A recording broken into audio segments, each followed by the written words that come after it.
నల్గొండ జిల్లా దేవరకొండలో ఫిబ్రవరి 20న జరిగిన చోరీ కేసును ఛేదించారు పోలీసులు. ఓ ఇంట్లో ఎవరూ లేని సమయంలో చొరబడి బంగారం ఎత్తుకెళ్లారు దొంగలు.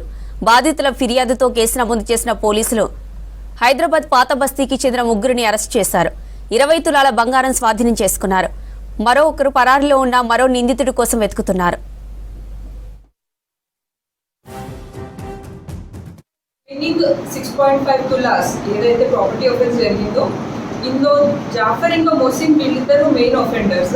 వీళ్ళు ఆఫెన్స్ కమిట్ చేస్తారు. ఫసీ అని అండ్ ఇంకొక అతను నైజర్ ఫసీ అండ్ నైజర్ వీళ్ళిద్దరు కలిసి మిడిల్ మ్యాన్ లాగా రోల్ ప్లే చేస్తారు. అంటే వీళ్ళు ఏవైతే బంగారం చోరీ చేస్తారో ఇది ఫసీ ఇంకా నైజర్ వాళ్ళు కలిసి అది మెల్ట్ చేసేసి గోల్డ్ బిస్కెట్స్ లా చేసి వాళ్ళు థర్డ్ పార్టీకి అంటే జ్యువెలరీ షాప్స్ వాళ్ళకి అమ్మడం జరుగుతుంది. అక్కడ నుంచి వచ్చిన అమౌంట్ వీళ్ళు వాళ్ళ మధ్యలో డిస్ట్రిబ్యూట్ చేసుకుంటారు. ఇది వీళ్ళ మోటార్స్ ఆపరాండి. సో అహ్మద్ ఇంకా మొసిన్ వాళ్ళు ఒక యాక్టివా వెహికల్ మీద అపార్ట్మెంట్స్ని టార్గెట్ చేస్తూ ఉంటారు. సో అలా ఆ రోజు మీనాక్షి ప్లాజాలో అపార్ట్మెంట్లో దొంగతనం జరిగింది. అండ్ ఇందులో మళ్ళీ ఇంపార్టెంట్ వచ్చేసి మేము వీళ్ళు ముగ్గురిని రిమాండ్కి పంపిస్తున్నాము. ఇంకొకటి నైజర్ అనే అతను ఇంకా అబ్స్కాండింగ్లో ఉన్నారు. ఆయన కూడా త్వరలో పట్టుకుంటాము. అండ్ ఆయన దగ్గర ఉన్న రిమైనింగ్ గోల్డ్ కూడా మేము రికవరీ చేయడం జరుగుతుంది.